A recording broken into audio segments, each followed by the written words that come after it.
Hello everyone, it's your host, Commander Nightshade, back with another episode of Let's Play Elite Dangerous.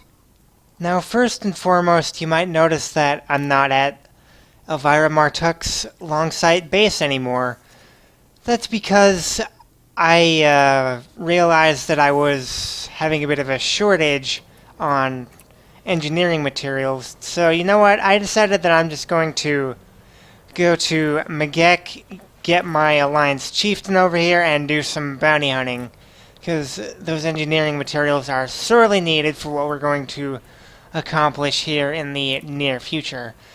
Now, as far as future goals go for me, I'm going to engineer my crate up and get to close to 40 light years in terms of jump range, or at 40 light years, because I feel like that is a comfortable jump range to where I can explore the Guardian bubble to my heart's content with. And we're going to be needing that in just a couple of days, because 3.2 drops on August 28th, and I really want to get out there and capture footage of the new content easily. So, to that end, we are going to do bounty hunting to get things like chemical processors, and just trade up materials to get those pesky data mined wake exceptions and like this eccentric hyperspace trajectory stuff. Yeah.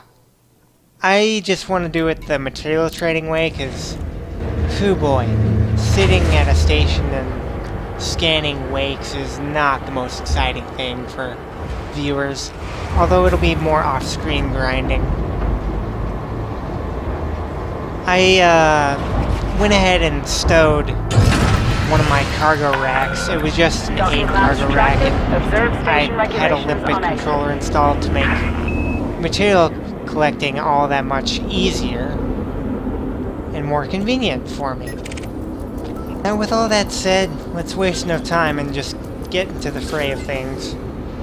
That's why you always want to scan any kind of ship that's going in or out of the station, because you can just get random data drops like that. Just imagine all the materials that you gain from little routine scans like that. It saves you a lot of time when you're grinding for materials. Anyways, I'll see you guys in the fray. Just a bit.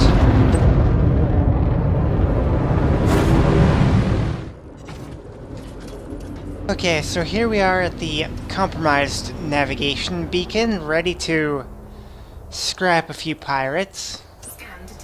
I always find that places like the compromised nav beacons are some of the best areas to farm low-grade materials, because of the sheer volume of ships that come in that are wanted. I mean, sure, you can go to like a mining area and get as much pirate spawns, but here they're just really condensed. And even though you don't have security responses immediately to come and help you if you need it, if you have like a bulky ship like the Chieftain or the Alliance Challenger that just got added, you should be relatively fine, as long as you're not picking your fights with wings of like 3 people at a time. Yeah, that's just not very smart to do. See how much data that I got from just that one scan? It's quite nice. So, this is what you're going to do if you want materials for the most part. I know there's like certain planets with coordinates that you can go to that have like crashed ships and can give you fairly uncommon materials, but I can't be bothered with that because I just don't like the coordinate system. There's tools on PC if you want to use those, but I'm on PS4 and can't use those, so I really do hope that the updates in Q4 make planetary navigation that much more accessible. Although with a little bit of gusto and a little bit of determination, I probably could master the coordinate system. In fact, I should probably just look up a video on how to properly use the coordinate system. I mean, it's not like it hinders me all that much. It just takes me like a good 30 minutes to get my coordinates correct. And I just feel like that's 30 minutes I could spend doing something a little bit more productive. Like this, for example. Because with that one bounty, I just made a little over 122,000 credits, and that is nothing to laugh at. No, it's not. Anyways, with today's objectives thoroughly explained, why don't we go ahead and talk about this week's galactic news. Take it away, robot news lady. Week in review. Here are this week's major stories. Campaigner Jarl Torido has disclosed that he and Princess Aisling Duval have been conducting a secret romantic relationship, despite her betrothal to Federal Ambassador Jordan Rochester. Torido claims that the princess accepted Rochester's proposal only as a means to advance her political plans. Princess Duval has refuted Torido's statement. Dr. Alfred Ulyanov, a leading exotheologian and an authority on the Far God cult, has been apprehended as a suspected Thargoid sympathizer. The Federal Intelligence Agency said that Dr. Ulyanov's involvement with the Far God cult made him a valid person of interest.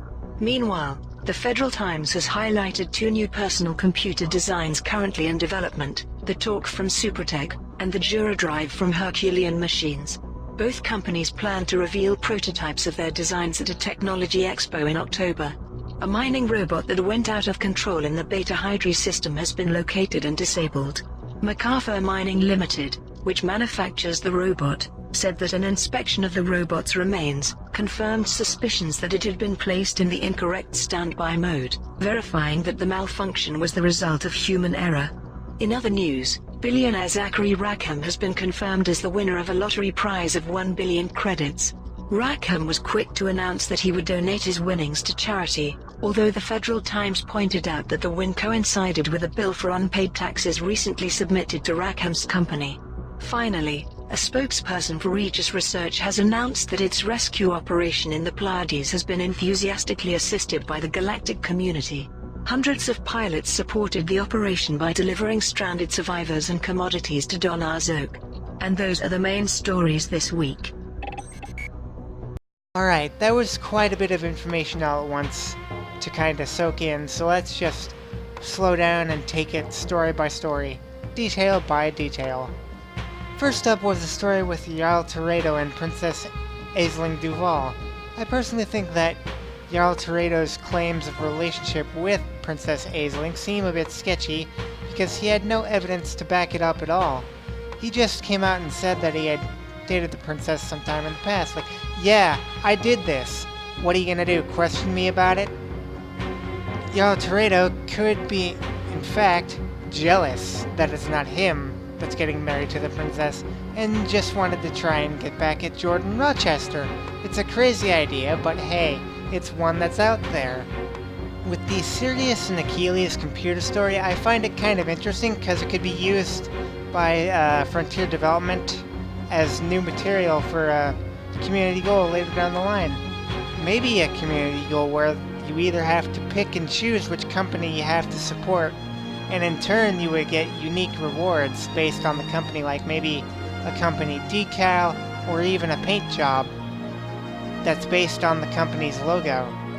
That's just one idea that I had in my head, though. For our next topic today, the Rogue Mining Robot story, it kinda disappointed me because what Frontier Development could have done with this particular Galnet story is that they could have turned it into a non-community goal unique event where if someone found the mining robot first and destroyed it, then they would be rewarded with a bunch of credits, but oh well, I guess the opportunity wasn't fully realized. Elite Dangerous really does need dynamic storytelling, like what they did with Jack's Station and with Salome.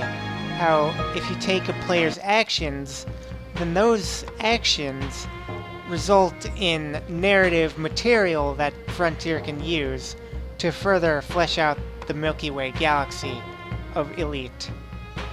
But it'll come eventually, I suppose. And they've already shown they're capable of doing it numerous times, so who's to say that they're not going to do it again? And I really do hope that they do put more elements of dynamic storytelling, or as I like to call it, reactive storytelling, because you take one person's actions in-game, and then you translate that into a narrative. Anyways, in other news, a billionaire winning 1 billion credits from the lottery does sound a bit on the suspicious side, doesn't it? All the money that could have gone to helping famine systems and economically struggling systems just got pocketed by the galaxy's richest man to help him pay his taxes. Isn't that just a bunch of sunshine and rainbows?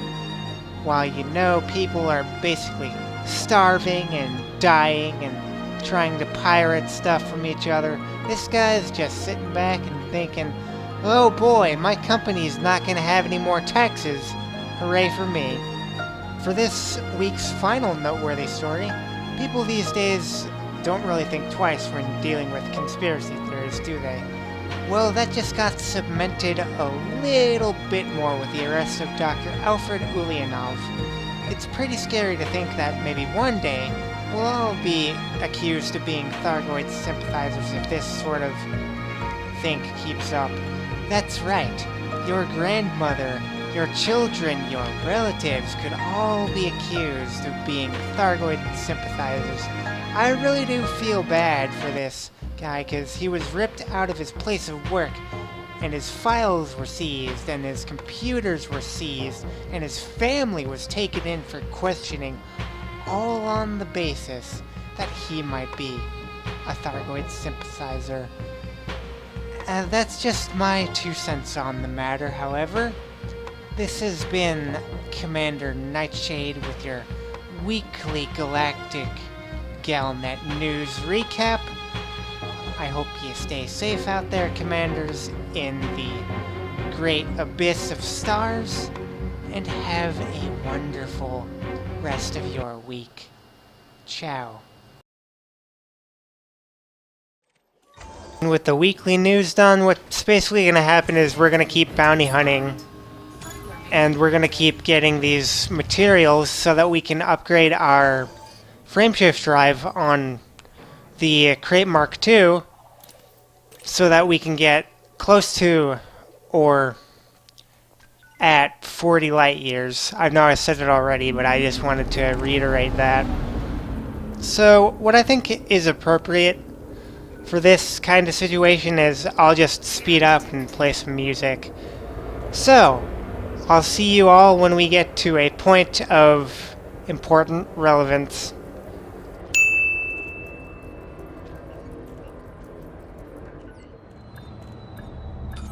Okay, so we're back at Jaguan Hub. I destroyed a few more wanted ships, and now we're at a bounty of 323,000 credits to claim, which is more than enough, well, way more than enough to cover the costs of repairs, so it's pretty nice.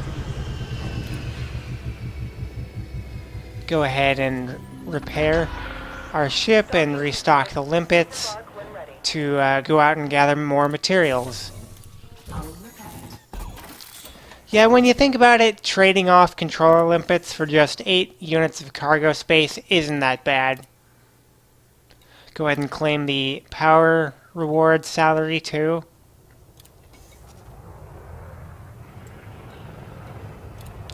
Gotta go to authority contact.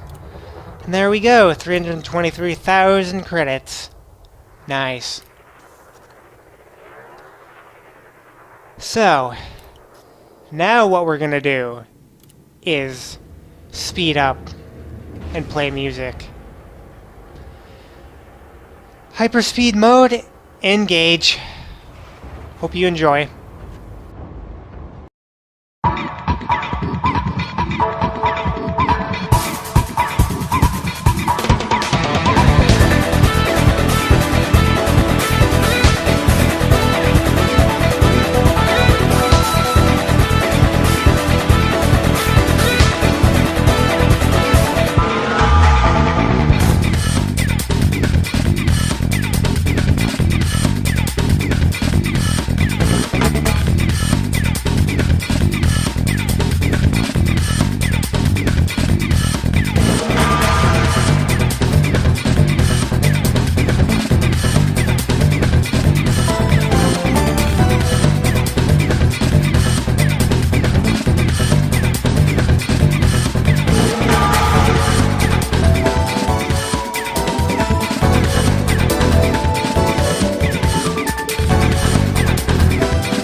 now that we're back from that little bit of a resource collecting fest, we're heading back to the long sight base to augment our Crate Mark II's frameshift drive even more. Yeah, that was a little bit of fun for me. Got more chemical processors and a couple more necessities for further engineering projects.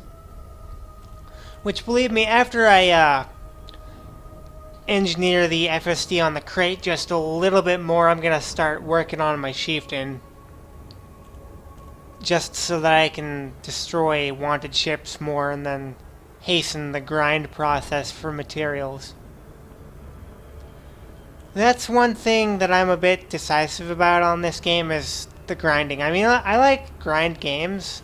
You just gotta make the grind rewarding enough for me to go ahead and do it. I just do my grinding in like 30-minute, 45-minute, hour-long chunks. No more than that though, because I get kind of bored of it after that.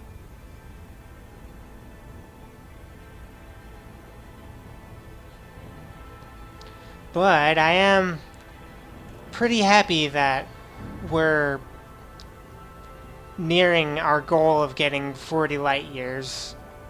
By the end of this clip, we should have about 36 light years, give or take.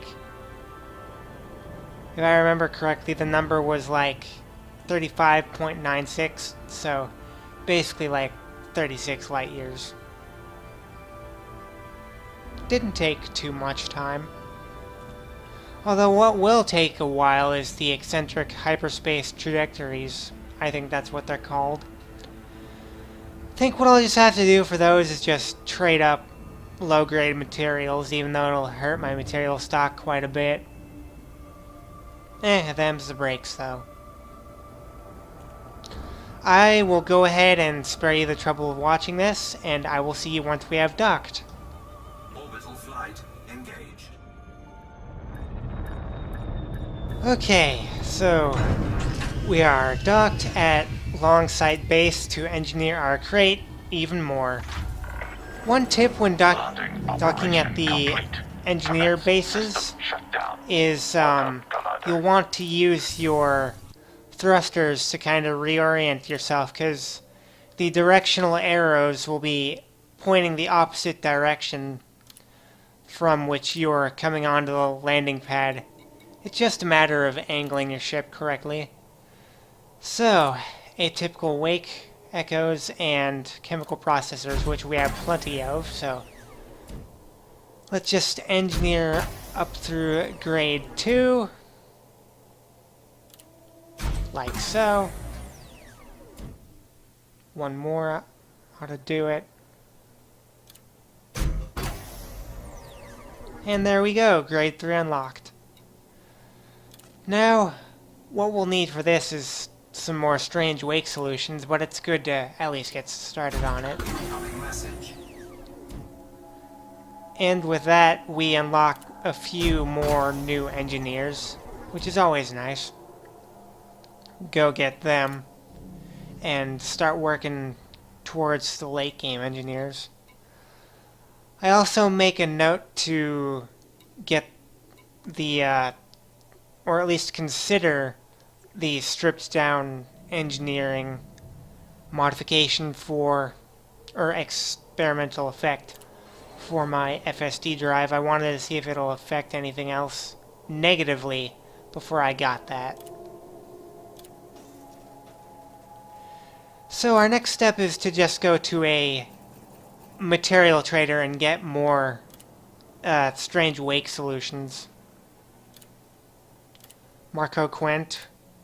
Oh boy, the module terminal grind. Or the modular terminals. See, we're about 35 light years in now for our crate. And here we are at the Hiroyuki Vision, I hope I didn't butcher that, to get ourselves some more strange wake solutions. Again, if you're in need of a material trader, just go Google in our material traders and click on the in our website, and then go search for a material trader that's nearest to you. Here I get stuck, and yeah, it's always annoying when medium or large sized ships get stuck in the mailbox, as I like to call it. They like to call it an airlock, but I'm taking one out of Yamek's book and calling it the mailbox. Whenever your ship gets stuck like this, you'll probably get a fine, and then you'll have to go land, and then you'll have to go pay for it. I really think that they shouldn't restrict your access to the station for just a 400 credit fine. But oh well, it's just pocket change, really. Throttle down immediately. So now I have to reposition myself.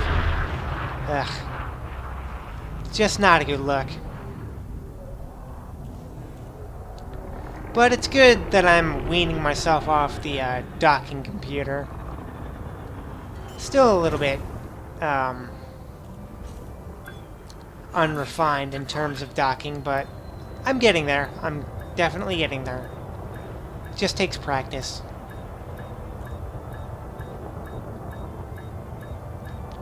But the one situation where I would recommend that you still have a docking computer on you is if you're doing burning station rescue missions, because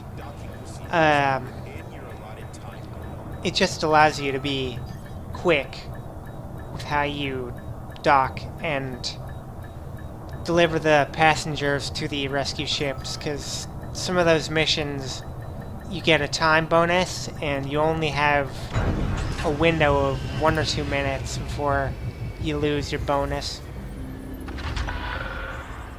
Still, you can go without a docking computer if you're experienced enough, but it just helps to have that comfort. Go ahead and pay off the fine and go and get our strange wake solutions for our engineering purposes. Got a lot of unexpected emissions data, so that's what we'll be using to get our strange wake solutions. That's why you always want to be scanning ships every time you leave stations, because the lower grade materials will just build up over time, and even though the conversion rate is not the best, you still get something out of it.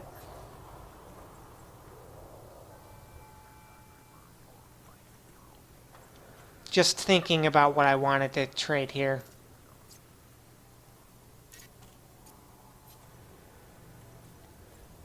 Yeah, because some of these higher grade materials don't come very often.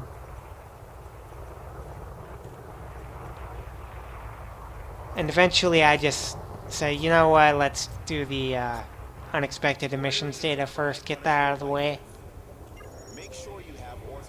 I think I get more than I need here, but it's always good to have a little extra. I'll just go ahead and cut back to when we're done.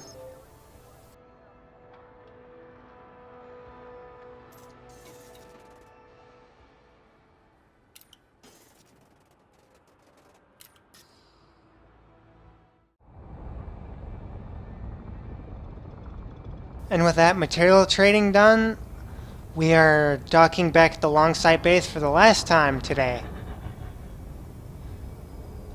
Nice and smooth landing. No need to rush. Just bring her in carefully. This is what I was talking about when I mentioned pivoting your ship around to match the directional docking arrows. It's just you press the right analog stick on the PS4. It takes maybe 15 or 30 seconds, but it's better than having to loop around the entire base and just wasting about an extra minute.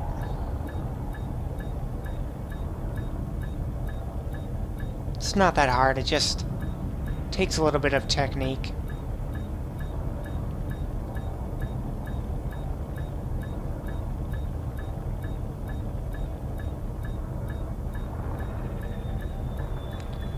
And there we go. Docked again at the Long Site base. Here to max out Grade 3 and move on to Grade 4, which will give us an even more of an FSD boost or extension. I mean, if we don't get to 40, I think 36 light years will be serviceable for exploring the cold 173 sector, the Veladark region, and the Sinufe sector for when 3.2 drops. Just wanted to make sure that all the necessary preparations were in order before the new content drops. Eccentric wakes echoes. Eccentric hyperspace trajectories. Yeah, we'll need a wake scanner for that, or just go to a material trader. So that's what we'll be doing next episode, or we'll just be heading out into new growth and exploring for the new Guardian content that will drop on the 28th. I might as well get the stripped down modification for my frameshift drive, because there's not really much of a downside to it.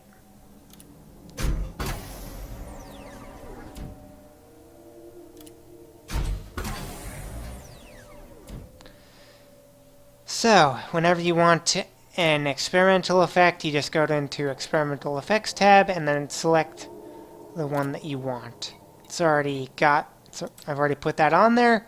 So let's check our total FSD range. Go into Functions, and 35.96. Alright, with that done, this has been a very productive episode, and I will see you next time, where we hopefully will start our expedition into Guardian Space and find the new content. Thank you guys for tuning in, and have a wonderful day. Bye.